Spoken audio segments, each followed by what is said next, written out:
La 31e édition du Téléthon se poursuit sur les antennes de France Télévisions ce soir sur France 2. N'oubliez pas le 36-37, la journée qui a été marquée par des centaines d'initiatives dans les villes, les villages, mais aussi par une performance à Paris. Nathan Paulin a réalisé l'exploit de relier la Tour Eiffel au Trocadéro sur un fil suspendu à plus de 70 mètres de haut. Regardez, commentaire signé Grégory Naboulé avec les images de Vincent Bouffartigue. C'est un homme au nerf d'acier qui s'élance de la Dame de Fer. Nathan Paulin est suspendu 70 mètres au-dessus du sol, pieds nus, sur une sangle de 2,5 cm de large.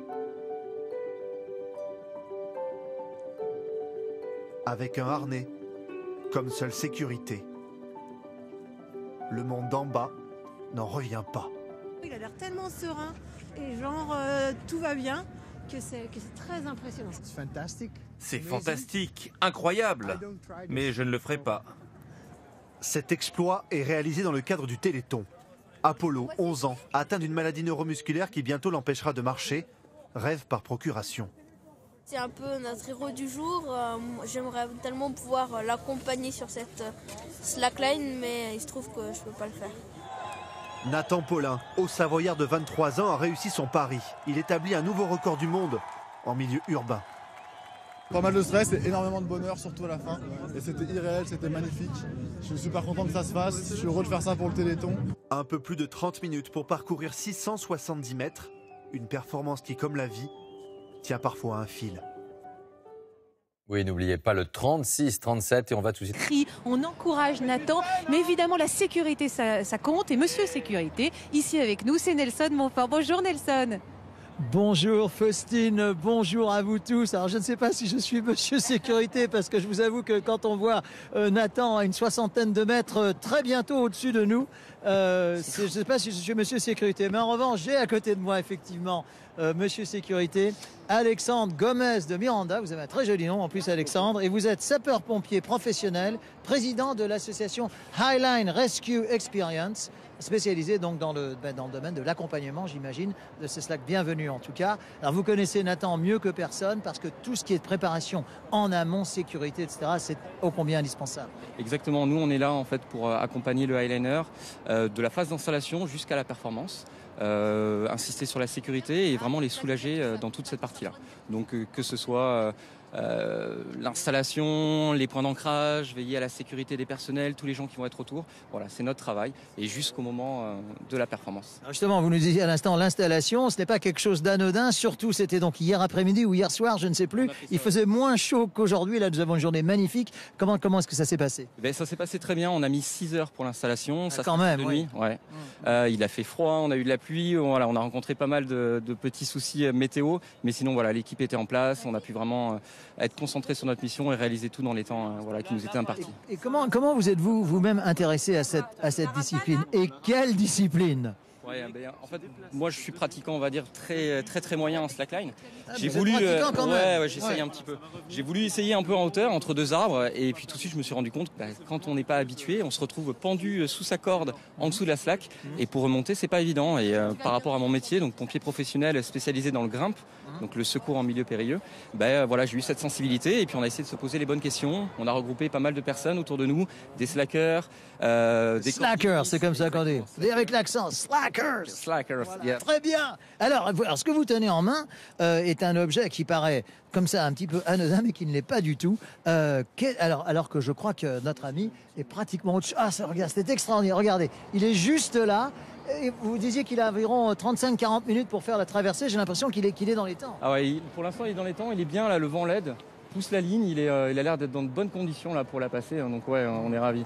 Et là, oui, tout à fait, dans les mains, j'ai la sangle sur laquelle il marche. Donc c'est une sangle qui fait 2,5 cm d'épaisseur et qui tient plus, voilà.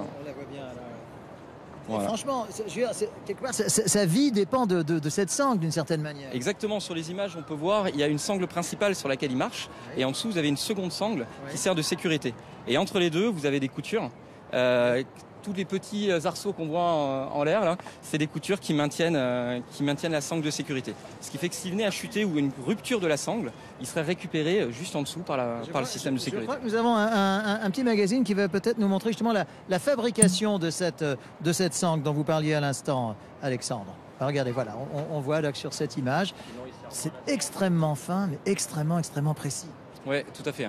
Là, en fait, ils étaient en train de préparer tout ce qui était couture. Donc, toutes les coutures que vous voyez sur la sangle, vous avez des points principaux tous les 50 mètres et ensuite des petites coutures tous les 10 mètres intermédiaires. Et ça, c'est sur des lignes aussi longues, on est obligé d'avoir ce système de sécurité parce que si jamais il venait à y avoir une rupture de la sangle principale, il faut que la sangle secondaire soit reliée et reliée sur des petites distances. Très bien.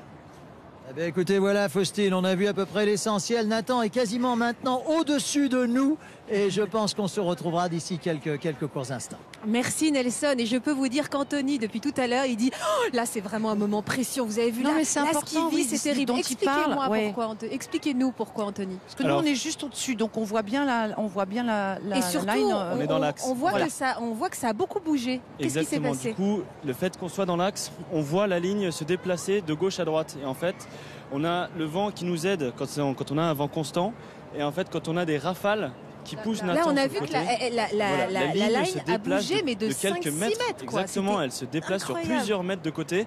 Et du coup, dès que la rafale est passée, elle revient. Et au moment de revenir, c'est là souvent qu'on peut perdre l'équilibre. Du coup, il faut vraiment rester super concentré. Et on le voit constamment. Là, c'est constant, c'est bon. Dès qu'il y a une rafale, on va le voir bouger. Il a dépassé le milieu là maintenant, je pense. Du coup, la pression monte, mais il est bien. Il vous avait parlé d'un moment précis qu'il appréhendait en disant quand je vais passer au-dessus de ça, je me dirais que ça c'est toujours un peu particulier, non? Parce que sa pendule, il y a assez peu. Non. Pas vraiment. Le milieu, ça va toujours. C'est la fin. Dès qu'on arrive au bout, là, il y a la pression qui monte de plus en plus. Et du coup, on se déconcentre peut-être un tout petit peu plus. C'est ça. Là, il y a un peu plus mentalement. Du coup, il faut rester super solide. Il ne faut pas craquer. Et du coup, voilà, faut aller au bout, quoi. C'est le moment où ça devient le plus dur, on est fatigué. Où rien n'est joué alors que tout reste à faire, alors qu'il reste quelques mètres. Moi, je me pose une question depuis tout à l'heure, c'est mais attends, mais personne n'en parle depuis tout à l'heure. Il n'a pas comme les funambules une barre. Comment il trouve son équilibre? Comment il arrive comme ça à faire balancier avec son propre corps? C'est pour une bonne comparaison, peut-être le vélo. Au début, on n'y arrive pas, on n'a pas de balancier sur le vélo. Puis au bout d'un moment, ça vient, quoi. Du coup, c'est vraiment la persévérance et l'entraînement qui nous fait rester en équilibre, quoi. Donc là, le vent l'aide, mais à la base, c'est vraiment de l'entraînement, de la persévérance. Et puis on tient. Du mental, quoi. Et du mental. Et du mental. Alors on va parler. Quand même. On est dans l'émission des exploits. C'est un téléthon qui est placé sous le signe des exploits. Et Nelson va nous parler d'un autre exploit qui a été réalisé, du paddle. Vous faites du paddle? J'en ai déjà fait un peu, oui. C'est pas notre corps de Zazie, corps de rêve, paddle. Mais bien sûr, matin, midi et soir. Sur la scène. Parce que c'est sur la scène que ça s'est passé. Nelson, racontez-nous. Je vous le confirme, chère Faustine, c'est sur la scène que ça s'est passé. Alors Alex nous disait qu'hier soir, vous aviez des conditions un peu difficiles et délicates pour préparer ce défi. Mais je peux vous dire que dimanche dernier, sur la scène, à 6h du matin, ces conditions étaient au moins aussi délicates. Il devait faire +1 degré. Je ne sais pas exactement quelle température il faisait dans l'eau, mais en tout cas gloire et hommage aux 700 paddlers qui ont donc vraiment franchi les éléments les plus hostiles, je dirais. 36, 32, 36, 32. Bon, alors effectivement, la température de l'eau, je vous le confirme, ne doit pas excéder 2 ou 3 degrés.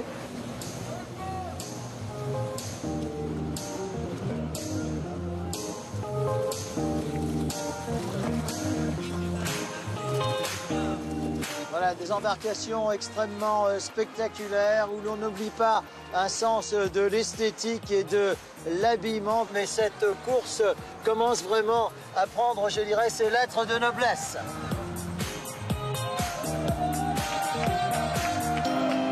On va doubler le bateau. 36.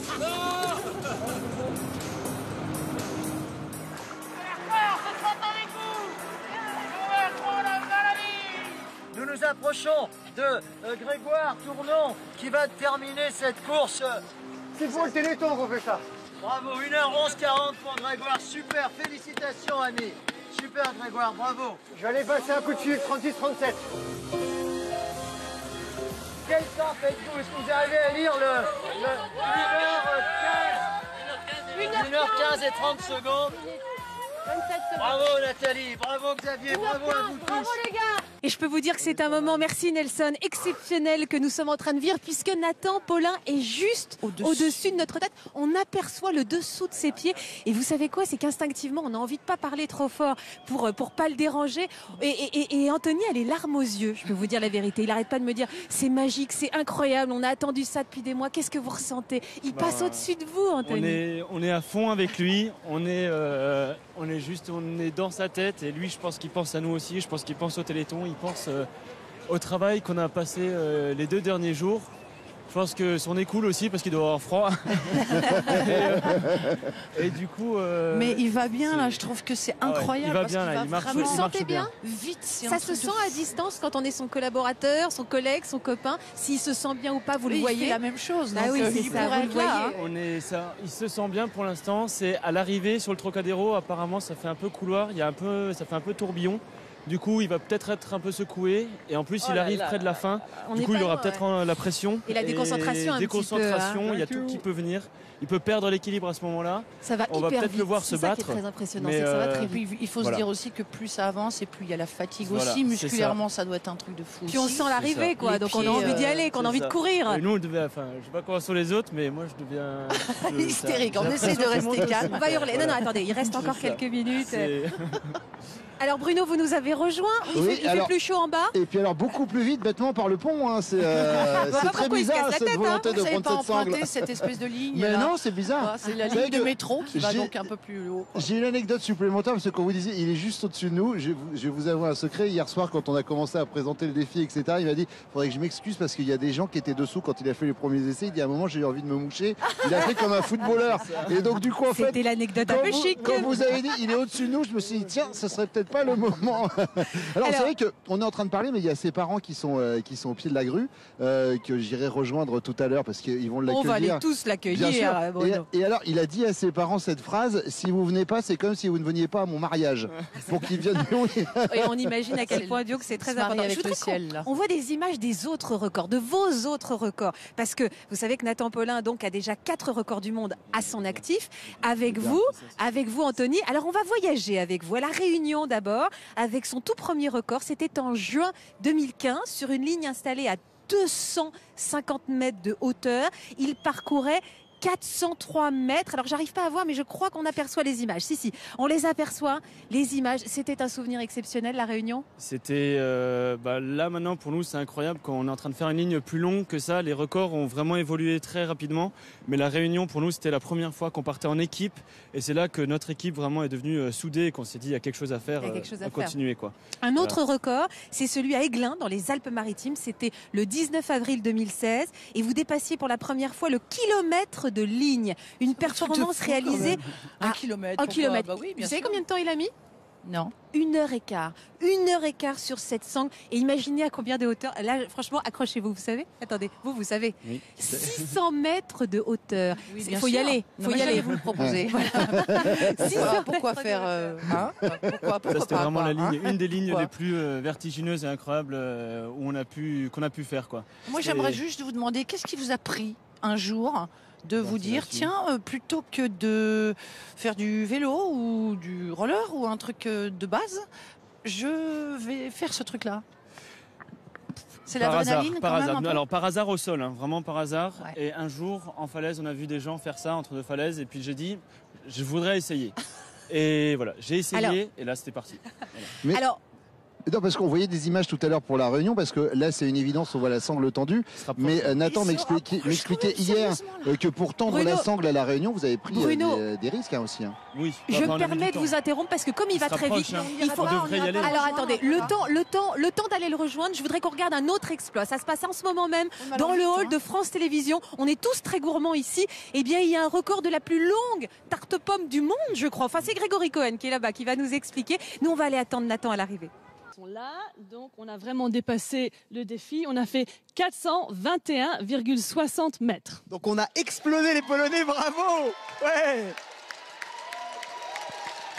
Alors, c'est une excellente nouvelle. Je vais aller tout de suite l'annoncer à Madame Carrefour. Merci Anna. Et bravo à tous les bénévoles. Alors, ce sont les collaborateurs de Carrefour, mais qui sont venus aussi avec leurs familles, leurs amis, les enfants, ont participé à ce record qui est dingue. Il y a une ambiance de folie ici. C'est vraiment super chouette. Donnez chez vous, donnez au 36-37, quels que soient vos dons. Ah, une petite précision aussi. Ces pommes, ces tartes aux pommes seront revendues sur le pied de l'hôtel de ville, place de l'hôtel de ville tout à l'heure, et les bénéfices seront reversés à la FM Téléthon aussi. C'est incroyable. Extraordinaire.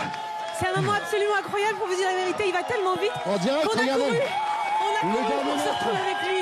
Allez, Nathan. Ouais, bravo. Il a réussi. Il l'a fait. Votre première impression, c'est dingue. C'est complètement incroyable. Il est passé. Hier, il a eu du mal. Il y a eu plus de vent. Les conditions sont trop bien. C'est magique. C'est vraiment magique. Pour le Téléthon, on l'a fait, quoi. C'est vraiment trop beau. C'est ça. Vous allez pleurer. Non, je me retiens là parce que je suis à la télé, mais hier j'ai pleuré quand il est tombé. Et là, c'est juste, voilà, c'est l'extase. Mais c'est épatant cet esprit collectif que vous avez entre vous, cette histoire de potes. Et je trouve ça génial parce que je vous vois vibrer autant que votre camarade qui est sur la sangle. C'est dingue. Faut dire, on a les larmes aux yeux aussi. Il y a des copains d'équipe qui sont là, il y a des gars qui vont rester avec nous. Venez là, toute l'équipe. Venez derrière, venez derrière. Ça serait juste très bien, quoi. Voilà, Guillaume Roland. Salut. Guillaume Roland, Lucas Millard, celui il a été le 3e à passer le mile, la ligne du kilomètre 6. Et Pablo Signoret, qui était le premier à passer le kilomètre 6. Pablo Signoret a 18 ans. Et c'est juste magique. Et on attend Nathan qui va descendre. Bon, Nathan qui va descendre. On rappelle, hein, on est en train de l'équiper. Qu'est-ce que vous éprouvez? Mais alors moi je suis bluffée, je suis émue parce que c'est vraiment l'esprit d'équipe et c'est aussi ça le Téléthon. Donc chapeau à vous qui l'avez aidé à préparer tout ça et je sais pas ce qu'il est en train de vivre dans sa tête mais c'est juste dément quoi qu'il ait réussi ça. Je pense qu'il y a une certaine pression qui retombe. Pas mal d'exploits sportifs dans ma vie, mais comme cela, rarement, vraiment rarement. Chapeau, vraiment chapeau. C'est extraordinaire. Messieurs, je vois la fierté dans vos yeux. Vous avez eu peur pour lui jusqu'à la dernière seconde? Peur, c'est pas vraiment de la peur, mais on était très stressés pour lui. Après, on fait ça en toute sécurité, évidemment, donc il n'y a pas de danger. C'est vraiment du stress, de la pression, et là, c'est un succès, c'est formidable. C'est marrant, vous avez les yeux qui brillent, j'arrive pas à savoir si c'est l'émotion ou le froid. C'est l'émotion, on est vraiment à fond avec lui là dans la traversée, et on est là avec lui jusqu'au bout. Et voilà, quoi, là, on était là comme tout le monde, quoi. Tout le monde. Et on le soutient. Regardez, il y a Ty Chris qui est ici, qui va venir nous rejoindre. Ty Chris, alors lui, ça doit lui rappeler des souvenirs. Parce que lui aussi, Ty Chris qui vient d'arriver aussi. Parce ça que... va, on va regarder d'abord. Bienvenue, Ty. Bah écoute, super, je suis ravi d'être là et c'est incroyable ce qu'il vient de faire. Quelle sensation dingue. Alors, je vous propose de regarder Nathan qui va descendre. On va pouvoir l'applaudir, l'acclamer. Vous, votre record, c'était en quelle année, Taïk? C'était en 2010, ça date un peu, mais en tout cas, j'ai même testé le slackline. Alors, c'était pas sur cette distance, c'était sur 13 mètres, mais j'ai essayé comme ça, sur 13 mètres, de traverser 300 mètres de vide et tout ça, et donc je comprends ce qu'il a vécu, même à mon petit niveau, quoi. Vous vous souvenez du saut de Taïk? Moi, je me souviens, il avait sauté du premier étage de la Tour Eiffel en roller. Encore une fois, je vous le dis, je viens de prendre la Tour Eiffel, il y a des ascenseurs, des escaliers et un pont. On peut le faire, directement. Je crois qu'on a les images de Taïg qui, en effet. Alors pour l'instant, on va d'abord regarder Nathan qui descend. Et après, comme ça, on va pouvoir. Vous avez un peu revécu? Quand on est sportif et on fait ça toute sa vie et être au pied de la Tour Eiffel, c'est vraiment juste incroyable. Et donc pour lui, en tant que sportif, cette descente est folle. Regardez le monde, la vue qu'il a dû avoir. Je me rappelle insister la vue que j'avais à la Tour Eiffel avec les 100 000 personnes en bas. C'était incroyable. Donc j'imagine que lui, ça devait être aussi fou. Il y a Zazie qui a fait une remarque extrêmement judicieuse. C'était qu'il faudrait peut-être lui préparer une paire de chaussettes. Alors, il y a Nathan qui arrive. Zazie, tout à l'heure, je pensais à une de vos chansons. Quand il est parti, je pensais à Zen. Zen, restons zen. Et à l'arrivée, comme ça qu'il a réussi. Et à l'arrivée, on pense aussi à Johnny, vivre pour le meilleur. Exactement. Là, c'est ce qu'il a fait, vraiment. Et la promesse du Téléthon. Je vous demande de faire un triomphe à Nathan Paulin. Et il descend de la même façon qu'il a traversé cette slackline. Pieds nus. Oui, et puis extrêmement zen, comme je le disais, très détendu. Et là, il nous fait une Spiderman, la tête juste en avant bas. l'arrivée. C'était pour nous offrir des images incroyables jusqu'à la fin. Non, Faustine, c'est pour que vous fassiez comme dans Spider-Man à la fin où sa chérie l'embrasse, vous savez, quand il a la C'est tête vrai, en vous me dites bas. qu'il faut que je monte. Ah, on va accueillir Nathan. On va laisser ses équipes l'embrasser d'abord. Ouais. Je vous demande de l'applaudir très fort. Allez l'embrasser, allez-y les garçons. Nous on passe après, hein. C'est d'abord un travail d'équipe. Moi, je reste épaté par cet esprit de bande, cet esprit de groupe, parce que c'est eux qui ont installé l'assemble durant la nuit avant-hier. Là aussi, entre potes, c'est eux qui regardent tout ce qui concerne la sécurité. C'est vraiment une histoire d'amis et de potes de A jusqu'à Z, et ça se voit là maintenant avec ces images et cette émotion, quoi. C'est extraordinaire. Pardon, mais est-ce que personne n'a prévu des chaussures pour Nathan? Nathan, on a envie de vous embrasser. On peut? Oui, il faut. Bravo, félicitations. Vous êtes ému? Oui, carrément. Quel moment? C'était dur et ça relâche tout à la fin en fait, parce que c'est beaucoup de pression. J'entends les gens en bas qui m'encouragent. J'ai envie de faire coucou, j'ai envie de dire je suis heureux, mais en même temps, et j'ai envie d'aller au bout aussi. Et là ça explose tout d'un coup et c'est génial, c'est super beau, c'est magnifique. Voilà. Merci le Téléthon, j'espère que ça vous a plu. Je me suis amusé. Voilà. Quel a été le moment le plus exceptionnel? Au moment de se lancer, au moment de l'arrivée, Nathan? Moment de l'arrivée, parce que le lancement c'est fou, mais c'est hyper stressant. Et là en fait c'est vraiment, c'est fait en fait. Je suis libéré d'un poids parce que j'ai quand même, il faut pas que je tombe et c'était dur en fait. Hein. Ça paraît peut-être facile quand vous me voyez, mais non, ça paraît pas facile. C'est un combat tout le long. Et à la fin que ça se finisse, c'est magnifique et on est tous là, il fait beau. Moi, j'ai papa et maman à côté de moi, Faustine. Comment vous vous sentez? Alors là, vous avez envie de dire quoi au fiston? Mieux. Le premier quart d'heure, c'était affreux. J'avais envie d'aller l'aider, de me sauver, d'être ailleurs. Vous avez le droit de brasser si vous voulez. Hein. Vous avez le droit de lui faire un câlin quand même. Hein. Parce qu'ils sont là, je les voyais, ouais, c'est beaucoup de fierté. Hein. Ouais. Et beaucoup d'émotion. Et la maman, pareil, je suppose que vous étiez extrêmement stressée. Oui, mais très confiante. J'ai confiance en mon fils. Voilà, j'avais confiance en lui. Je savais qu'il irait jusqu'au bout. J'en étais certaine. C'est magnifique, des images magnifiques. Il y a un moment, alors je voudrais quand même préciser qu'on va laisser à Nathan remettre ses chaussures. Les pieds sont pas congelés ou pas? C'était super à ce niveau-là. Pas eu froid aux pieds, pas eu froid aux mains. J'ai eu froid nulle part, c'était bien, ouais. J'étais vraiment bien, c'était bien, c'était parfait. Alors, il y a Anthony qui était en dessous, qui pleurait à moitié, il retenait ses larmes. À un moment, il a vu une rafale de vent qui vous a fait basculer de mètres. Et là, il a serré les fesses, il a dit « Là, c'est chaud. » C'était juste au-dessus des jardins du Trocadéro. Vous avez eu peur? Oui, j'ai eu peur et c'était vraiment la partie la plus dure. En fait, le départ était stressant, difficile. Après, j'étais super bien. Et après, arrivé au-dessus de vous, en plus, je vous voyais, je voulais vous faire coucou. Enfin, je me dis, je sais qu'ils sont là. Et là, c'était dur, c'était super dur à ce moment-là. J'ai eu le coup de vent, voilà, et il y en a eu plusieurs. Et c'est bon, c'est fait. C'est dur de tout se souvenir, hein, mais c'était super intense. Moi, je me souviens de quelque chose. Nathan, je m'excuse, je vous coupe, Faustine, mais hier soir, en arrivant après les essais, vous la vouliez doudoune. absolument un bisou de votre chérie. Je l'ai à côté de moi. Donc,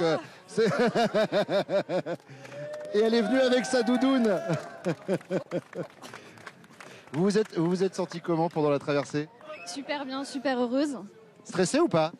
Non, plus stressée du tout, très en confiance avec toute l'équipe, que je remercie beaucoup. C'est extraordinaire, ce sont des images extraordinaires. Alors évidemment, ah oui, il va se moucher. Comment on fait quand on en... Pardon, mais moi j'ai la goutte au nez depuis tout à l'heure. Ça c'est pour le détail un peu chic. Oui, mais vous là-haut, comment vous faites? Mais il m'avait dit hier. Oui, j'avais dit hier, en fait, j'avais la goutte au nez tout le long. Et je me suis mouché et j'ai essayé de ne pas le faire au-dessus des gens, même si j'avais pas le choix parce que j'étais bouché.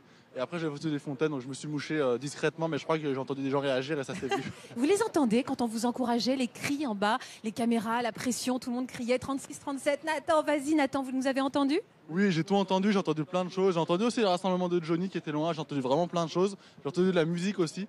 Et à chaque fois, la musique, ça m'a hyper ému, je me suis mis presque à pleurer sur la ligne. En fait, quand on est là-haut, on est hyper sensible, on ressent tout plus fort. Et c'était génial, mais en même temps, j'étais là, bon allez, pleure pas, faut que tu ailles au bout. Vous avez le temps de regarder un petit peu le paysage. Qu'est-ce qui se passe dans votre tête en fait? Vous êtes concentré sur chaque pas ou vous quand même vous jouissez du moment en regardant Paris? Vous avez le temps un petit peu de vivre aussi ça ou on est vraiment dans la course à chaque pas? Alors vraiment, c'est un mélange des deux. En fait, si je voulais vraiment me tourner et regarder Paris, je peux le faire, c'est possible. Sauf que là, comme je suis vraiment focalisé sur mon objectif de traverser et pas de regarder ce qu'il y a autour, j'ai pas pu le faire vraiment, même si il y a des moments où je me disais mais c'est juste magnifique. Je suis au-dessus de Paris, il y a tout le monde qui est là, il y a tous les copains qui sont là, qui ont installé. On a eu du mal parce que il a fait froid, les conditions météo s'ouvrent maintenant, c'est parfait. Et donc j'ai profité. Hier vous êtes tombé en plus, je crois, 80 mètres de l'arrivée. Oui c'est ça, hier j'ai fait un premier essai Il y avait un vent de fou, mais vraiment, il y avait des rafales énormes à 60. Ça poussait la ligne, et comme Anthony disait tout à l'heure, ça a poussé tellement fort plusieurs fois hier qu'au bout d'un moment, j'ai tombé. Et là, au moment de passer les 80 mètres, qui étaient un peu cruciaux. Ah ouais. 5-6 mètres quoi, des portées. C'est hyper impressionnant parce que nous on était dans l'axe, donc on comprenait bien le phénomène. On se disait mais qu'est-ce qui se passe? Et surtout le retour qui doit être encore plus chaud quoi. Donc c'était franchement bravo, tu nous as fait vibrer, c'est juste magnifique quoi. Merci. Et quand on chute la veille justement, est-ce que ça vous déstabilise ou est-ce que ça donne encore plus la niaque pour battre le record le jour J? La réponse c'est la question, c'est les deux en fait. Ça met un coup de pression, mais ça me dit de toute façon demain il faut que je la passe, donc que je sois tombé hier ou pas, il faut que j'y aille. Et là, vraiment arriver au bout, j'arrive même pas à réaliser maintenant, mais voir le copain en plus qui secourisse là-haut, qui lui me regardait, il voulait pas trop me regarder, il souriait, il voulait pas trop sourire, il était là, qu'est-ce que je fais? Et c'est super. Est-ce qu'on peut dire que c'est un des plus grands moments de votre vie, Nathan? Oui, je crois qu'on peut dire que c'est un des plus grands moments de ma vie, ça c'est sûr. Et en plus, c'est un moment qui est partagé, c'est un moment qui est pour le Téléthon. Tout ça a un sens. J'espère que voilà, ça a vraiment du sens. Alors le Téléthon, justement, je voudrais qu'on fasse un point tout de suite sur le compteur exploit. Nous aussi, on essaie de battre un exploit. C'est vous qui allez le battre à la maison, puisque vous allez le faire grimper, ce compteur 36-37. Alors on est pour l'instant à 13 210 976 €. Merci à tous pour votre générosité. Tout le monde applaudit ici sur le parvis du Trocadéro. Ça monte. Et c'est pas fini. Il faut que ça monte encore plus haut. Il faut donner, Alors, il y a le 36-37, vous le savez, c'est très très rapide. Vous le faites avec votre téléphone ou alors vous allez sur Internet, téléthon2017.fr. Et là aussi, vous pouvez donner pour le Téléthon, pour soutenir la recherche contre la maladie. Et puis en même temps, regardez toutes les images là, que vous allez pouvoir vivre sur France Télévisions tout au long de cette journée et de cette soirée. Alors, je voudrais retrouver Taïg. Est-ce que Taïg peut venir nous rejoindre? Nathan, alors il accueille son copain évidemment, parce que vous avez bien compris que c'était une histoire de bande de potes. Bien sûr, oui. Est-ce que Nathan peut venir nous rejoindre? Nathan. Voilà, un héros contre un autre héros face à un autre héros. Ah mais tu as dû avoir une sensation extraordinaire. Est-ce que tu as pu profiter à voir le public? Je me rappelle quand j'avais fait le saut de la Tour Eiffel avant de sauter, j'avais essayé de mémoriser ces images pour toujours. Est-ce que tu as pu, en marchant, mémoriser toutes ces images? Oui, là c'est tout emmagasiné, c'est tout dans la tête. Et ça j'oublierai jamais, c'est inoubliable. C'est génial. Alors ce moment que vous n'oublierez jamais, Taïg, c'était donc en 2001. Et je voudrais... 2010, pardon. Oui, 2001, vous étiez à peine né en fait, comme moi. Je voudrais qu'on revoie les images de ce saut. Regardez Taïg, vous allez pouvoir me les commenter. Alors voilà, c'est ce moment où je me rappelle, il y a 100 000 personnes en bas. Dans ma tête, je me dis que c'est le moment d'une vie. Après, il faut se concentrer, essayer de réussir son saut. En tout cas, après, rester sur les patins le maximum. Mais en tout cas, c'était vraiment magique parce que j'ai mis 2 ans à monter cet événement, à obtenir les autorisations. Il y avait mes parents qui étaient en bas, qui étaient émus. En plus, il y avait un vrai risque parce que sauter de 40 mètres de haut avec 100 000 personnes en bas, il ne faut pas se louper. J'arrive à 100 km à l'heure comme ça sur cette nacelle qui tanguait avec le vent. C'était juste magique. Mais... Ça tanguait aussi? Ah bah complètement, bah oui, parce que la nacelle n'était pas accrochée à la Tour Eiffel. Du coup, il a mis 40 minutes. Voilà. Un peu moins, moins 30, entre 30 et 40 minutes. Taïg disait, je l'ai dû le mettre en place, cet exploit, pendant 2 ans. Vous, il vous a fallu combien de temps pour organiser cet événement, Nathan? Alors étonnamment, c'était super rapide. Et ça, grâce à Puzzle Media qui a géré l'événement, à l'équipe SDD qui installe la sangle qui était prête, et aussi, surtout, grâce au Téléthon. Parce qu'en fait, l'esprit Téléthon et le mouvement du Téléthon, ça a vraiment aidé à que ça se fasse, parce que la Tour Eiffel, elle est contente d'accueillir le Téléthon. Et c'est vraiment un ensemble de choses, et en fait, c'était assez rapide. Ça s'est fait en, je dirais, 1 an, avec la première idée. Et moi, je l'ai su il n'y a même pas 1 an. Au final, ça s'est vraiment goupillé hyper rapidement. Et en fait, c'est pour ça que c'est dur à réaliser, en fait, parce que c'est un rêve qui arrive comme ça, qui tombe dessus. Et puis là, voilà. Et ça montre aussi que tout est possible pour les Téléthons, pour les enfants. Comme quoi, voilà, on peut tout faire en fait. Si on a fait ça, on peut tout faire. On peut trouver les remèdes, on peut trouver les financements, on peut donner de la joie aux enfants. Et voilà, c'est une démonstration. C'est un magnifique message d'espoir que vous envoyez. 36-37, parce qu'il n'a pas fait ça pour rien. Il a fait ça pour vous mobiliser à la maison. C'est important pour vaincre cette maladie, pour cet exploit qui a réalisé Nathan. Nous, on doit réaliser à ses côtés l'exploit de vaincre cette maladie pour tous ces enfants, pour tous ces regards d'enfants. Je vous invite vraiment à voter, à vous mobiliser. C'est le moment. 36-37, téléthon.fr. Et tu parlais de tous les exploits. Nathan, je te tutoie parce que j'ai l'impression que ça fait 1 heure qu'on vit ensemble. Oui, donc il y a un peu d'intimité qui s'est créée. Depuis 30 ans, le Téléthon, c'est vraiment est au cœur de tous les exploits. Et je voudrais qu'on revienne en images sur tous les exploits qui ont été réalisés au cœur de cette manifestation exceptionnelle pour laquelle il y a